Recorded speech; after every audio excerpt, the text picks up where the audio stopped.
Hey YouTube, welcome back to another episode, and today I'll be finishing off the ARM IK system we've been working on for the last 3 episodes.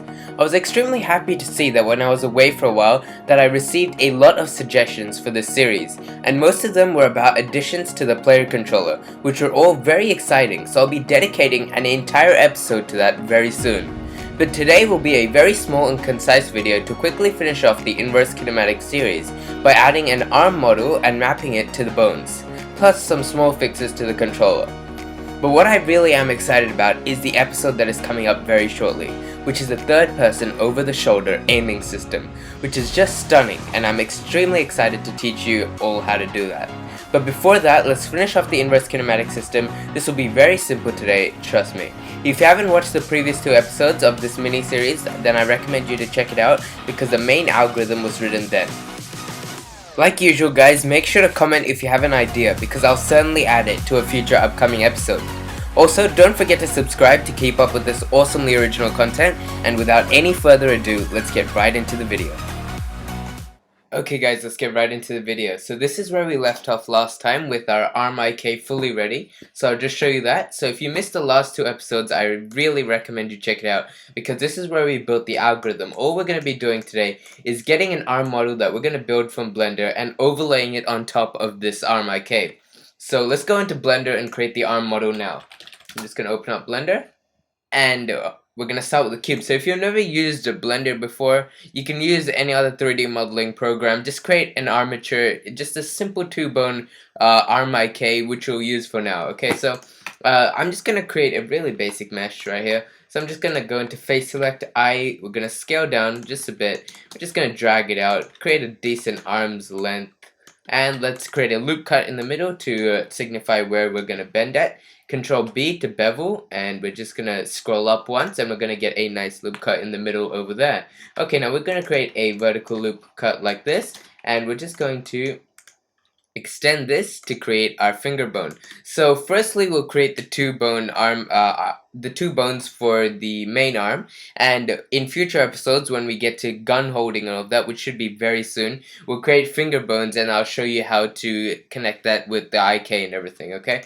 So let's just create a loop cut there for now, but we won't be using that loop cut currently. Okay, now let's Alt and right click this loop cut and it'll select the entire thing, X, and dissolve edges. There we go. Okay, now let's go into 7, Z, and 5, and we should get this nice view. So let's go out and add an armature, and before we continue with the armature, let's select the cube mesh, go into the cube properties, and then let's click on draw all edges. This will show us where our edges are to help us better place the armature. Okay, we're just going to go in and we're going to drag in this armature. Let's click 1 and R90 and it should rotate it 90 degrees. We're just going to build this arm at whatever scale and then we can go change it in Unity, okay? We're just going to move it to the front here where we think the arm is about to start over here. It doesn't have to be 100% accurate. It's not going to be professional, but it's just to show you what the IK can be used for, and we're going to be using this in the next episodes with the aiming IK system for the stealth game, okay? So we're going to EX and we're going to extrude it again. And we're just going to make sure it lines up with the lines in the middle of the arm. Okay, so this is what will create the bend essentially. So now let's select this and then select this holding shift, Control P, right? And then let's click Control P with automatic weights, and if we go in now and we just click pose mode and we just RY, we can see it bends. It's not the most natural thing, but it works, which is what's important. It does create these little fractures, but it doesn't really matter. We can fix that later if we want to create a more high resolution model, but I'm not going to worry about that too much for now. Okay, so let's just, to fix the armature back to where it was, press A 2 times, Alt A, Alt G, R, and S, and this should just reset the whole thing. No, Alt A, sorry about that. Okay, now all we're going to do is save as, and let's go into your latest folder where you keep all your stuff. You can name this whatever you want. I'm just going to call it models. Let's go into the models folder and call this ARM model, and that should be it for Blender today. Alright, let's get out of Blender and let's go in, and we can see that we have a new folder called models, and I'm going to make a few fixes to the ARM IK before we fully start this, okay? So what I'm going to do is I'm going to go into the centroid first. So open up the root IK script. So there is a problem with this IK, which I would like to show you before I start. Okay, so I saw this problem just a bit back, and it took me a little while to figure out how to fix this, but it is still kind of a hacky way to fix it, but it works. So when I jump, for example, when I make a sudden movement, we can see that the IK kind of breaks. Can you see that little jitter? We don't want that at all. So the problem, of what I believe is happening, is that the sphere constraints, when it moves too fast, it's clamping up and down, which is not what's supposed to happen. It's because the constraint system that we're using is not the most effective one. The one that was proposed by the FABRIK paper that was released is a more cone-shaped IK, which would be more effective in constraints because it gives it a wider range of movement while still clamping it efficiently. So if you want to implement that, go ahead, and also comment down below if you're successful with that, because I haven't been able to get it 100% yet, because it's still like an irregular cone shape. But enough about that, let me show you how to fix this. The problem is that the constraints are being clamped, right? It's being clamped, and then the position is getting instantly teleported to it. So what I propose to fix this is just the simplest solution. It took me a while to figure this out, but yeah, so we're just gonna lerp this, okay? Instead of instantly setting this, we're just going to, I can't spell. We're just going to lerp it to the theoretical point, or the point where we like code the point, but we're not setting the actual position. So we'll set the position in a lerping type of way, okay? So we're just going to give it a time of 0.2f. It might be a bit small for you. If you want it to be faster, go ahead, change it if you want. That's all good. Okay, now the centroid isn't the only point that needs to be changed. Let's go into the arm IK script. And what I like to do for the arm IK is I'm just going to create another float called ref follow speed. And as you would expect, I'm just going to quickly go down and change all of the points where we set, okay? And we're just going to go vector3 dot lerp. We're going to go upper ref dot position. And we're going to give it a speed of ref follow speed. Okay, so very basic lerping right here. I'm just going to copy this and temp lower. We're just going to go from temp.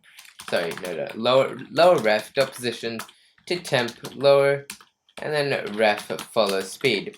I just wanted to fix this because it's a pretty big issue, and because we want it to be working in real time most of the time, and if we have this, then we can't do jumping and stuff, which is quite irritating, really. So hand ref dot position, temp hand, and ref follow speed, like you'd expect, right? Okay. I guess we could just put the lerping on the upper ref because that's the only joint getting constrained. But if we do it to all of them, it might feel a bit more consistent. It actually looks quite natural when I tried it. So I'm just going to wait for this to load. And I'm going to set the ref follow speed to, for example, 0.5. And if it's still a bit weird, then we can change it to a lower amount. So if we try this now, we can see that we have a much smoother transition. And it's just a lot better. So if you had problems with that at all, it's being fixed now, so it's all good. Okay, now to getting to the actual attaching the arm. Okay, so the attaching the arm might not be as easy as you think. You might think, oh, I'll just set the position of the bones to where the lines are. It's actually a bit more complicated than that. So I'll explain how this whole thing works once I attach the arm model. So let's go into our models, bring our arm model in.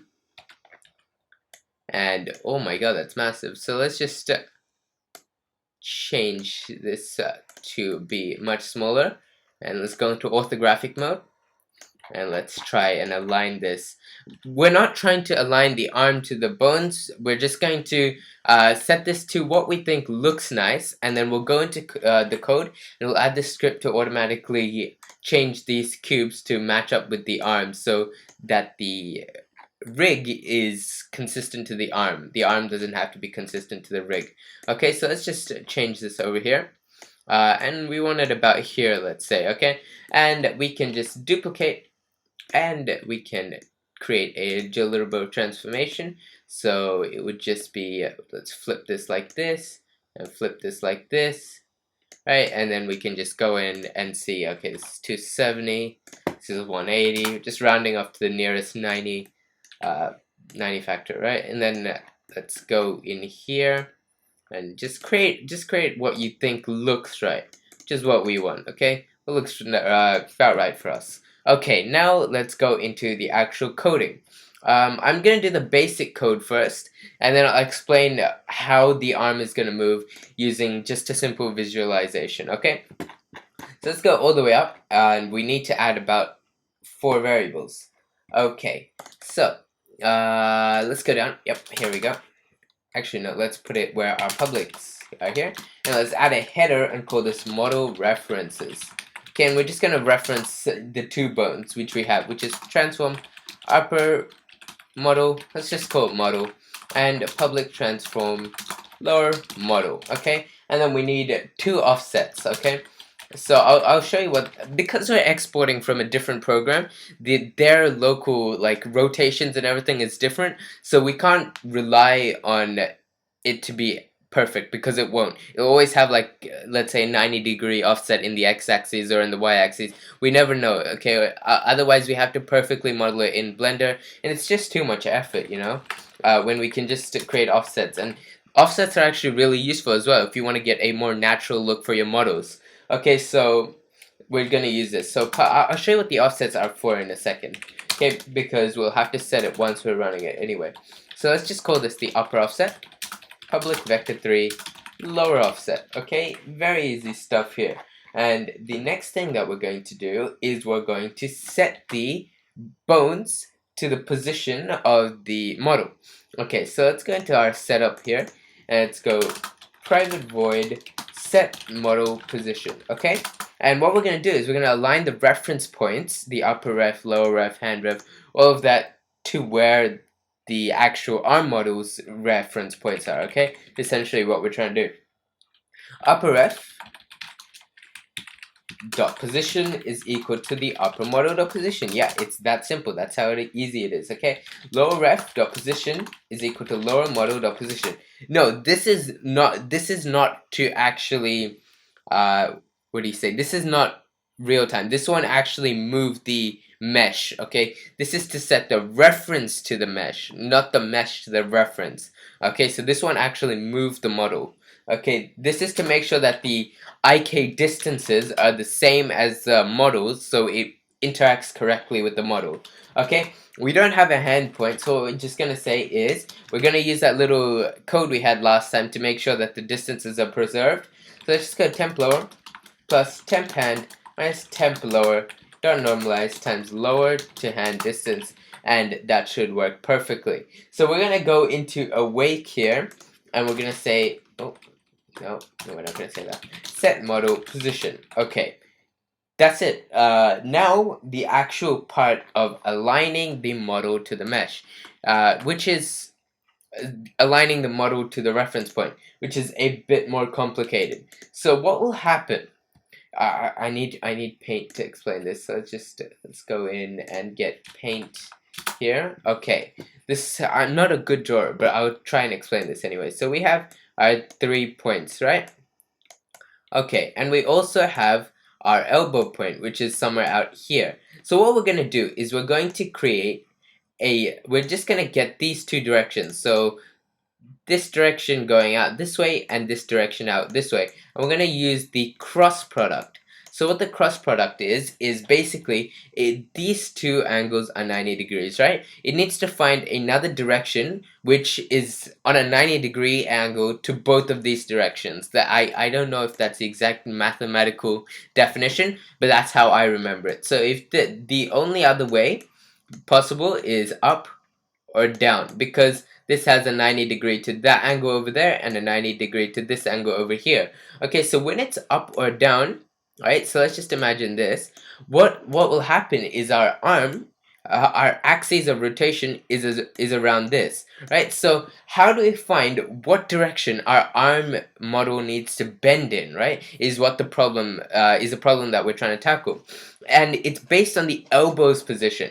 So all we do, so for example, let's imagine your elbow, right? So if you move your elbow up or down and you extend your arm and retract your arm, it moves in a certain direction, right? How do we find that direction for the arm model is the problem that we're facing, right? And all we have to do that is get the, so let's say it's like this, and the elbow is somewhere over here. We'll get this, and then we'll get, for example, another angle that's about like here, and then we'll be able to move around this axis. And I'll better explain this in Unity itself. So let's create the cross product that I'm talking about. Okay, so all it is vector3.cross, and it's the direction between the elbow and the temp lower. So elbow reference dot position minus temp lower dot normalize. It's a pretty difficult to explain. So I'll just show you. Best way is to show temp upper minus temp lower. Oh, lower dot normalize dot normalize. We're just gonna normalize everything, make sure it's all good. So cross product between the direction of the elbow reference, yeah, this one, and the lower to the upper. So this one over here. Okay, so I'm just gonna go debug dot draw ray from lower reference dot position, and we're just gonna draw it in the direction of cross. We're gonna multiply by 10 and color dot red so you can see it.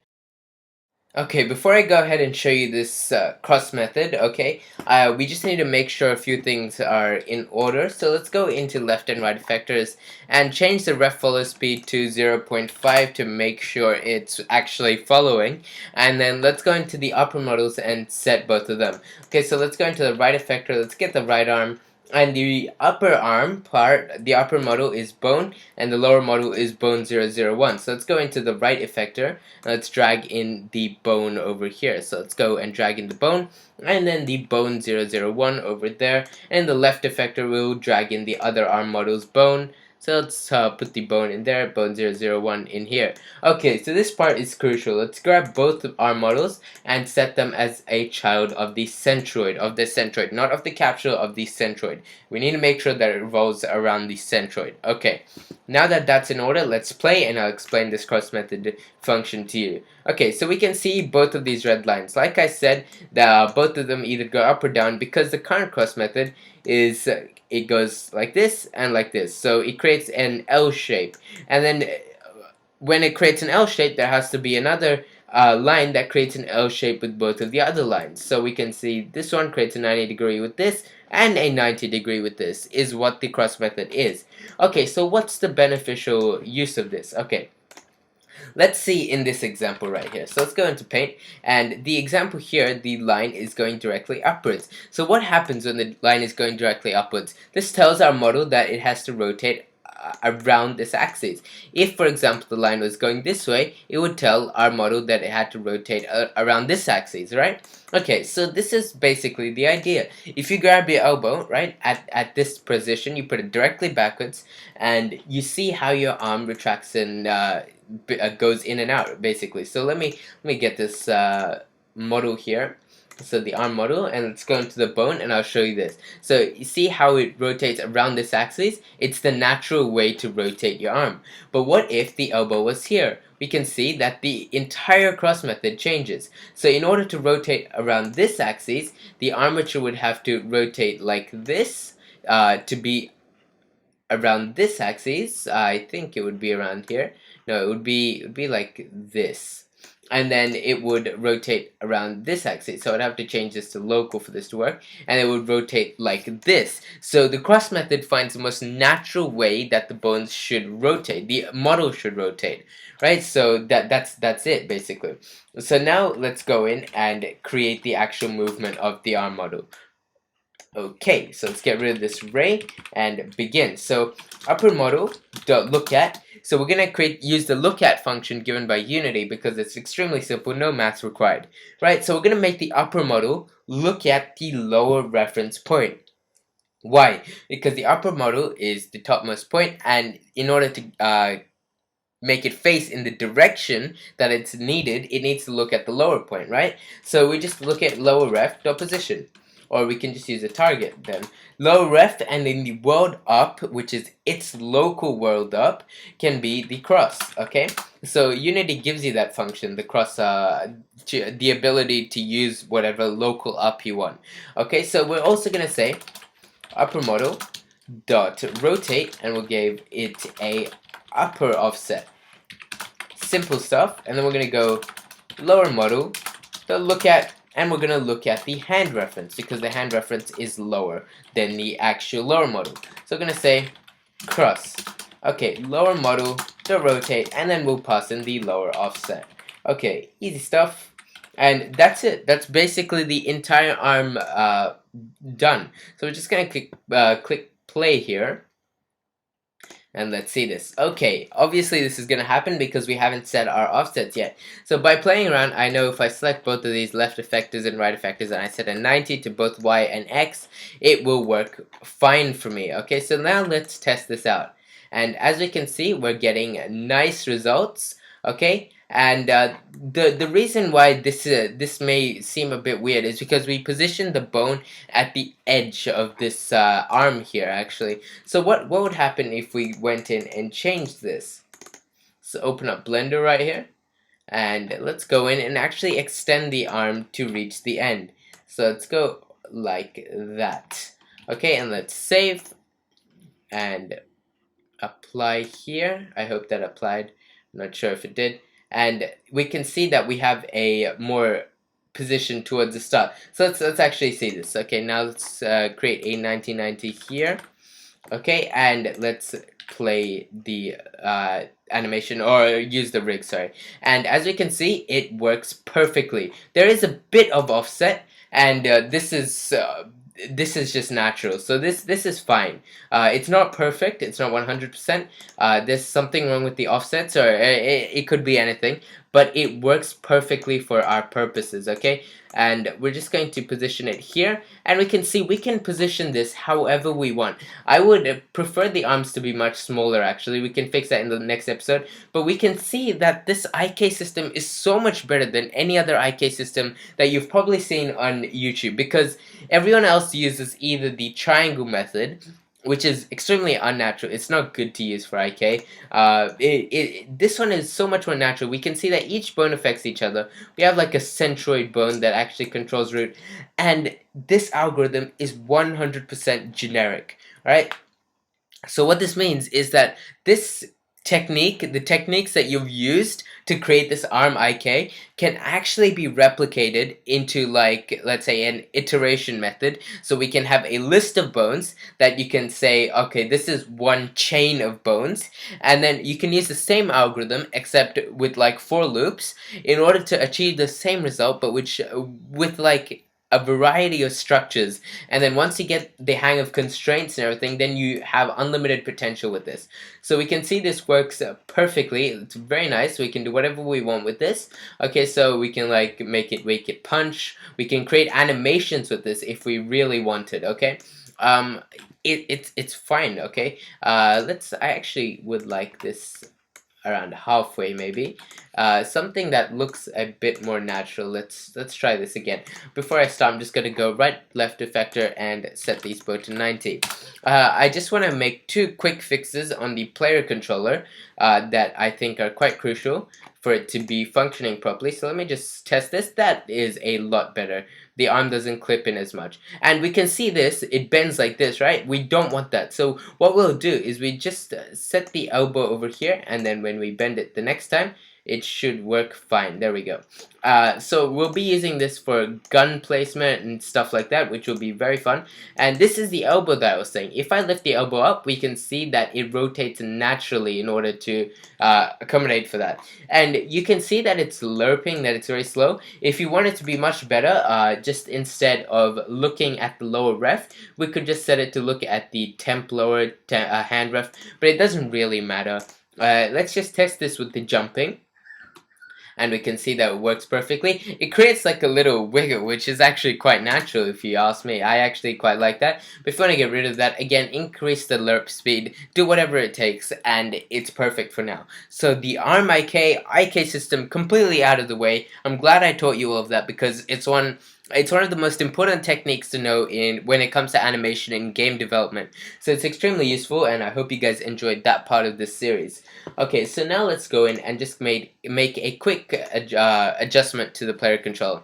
I will address this in the next episode as well, because if some people skip the IK series, we never know. So let's just go into the movement method. And in simple move, I just want to make an adjustment. As one CJ Berkeley pointed out, we're not actually clamping the movement. So when we go in a diagonal axis, the movement is to the power of 2, I'm pretty sure. So it's not perfect. So the easiest way to fix this is just go vector 3 dot clamp magnitude, right? And we'll pass in that vector, and we'll also pass in the we'll pass in 1 as our max distance. I think that's a vector 3, sorry. Vector 3 dot clamp magnitude, and we're gonna pass in this vector, and we're gonna pass in 1 as our max distance. So I'll just show you the parameter name. Max length is 1. Okay, 1 isn't it's just a unit, okay? So that's perfect now. So when we test the movement, when we go diagonally, it should not have any issues at all. So let's just try this, and no issues. That's perfect, okay? And that's amazing. So there are a lot of player controller suggestions that I got, like stair climbing and slope slipping, which I all have implemented in my previous controllers. So I will be implementing that in the next few episodes. So that will be very exciting. Trust me, it's a lot of fun, and you'll be learning a lot. Next thing is jumping. I think I have mentioned this before, but changes from 0.6 to 0.2, even though it might snap a little bit some of the times, but I will get a perfect solution for this quick problem that has been pointed out, but this should create a lot better jumping, okay? So there we go, and we got nice arm IK now, and we got perfect player controller.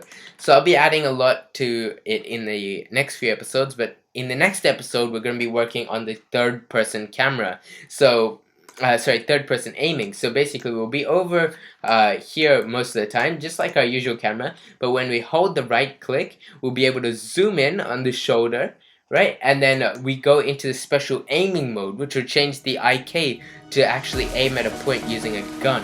So it's actually going to be very amazing, and you're going to learn a lot. So we'll be like orbiting around the player, and heaps of fun stuff like that. So I really hope you enjoyed this, guys, and I'm really sorry about the late upload times, but from now on I'll be uploading very consistently, and I hope you enjoyed, and I will see you guys next time.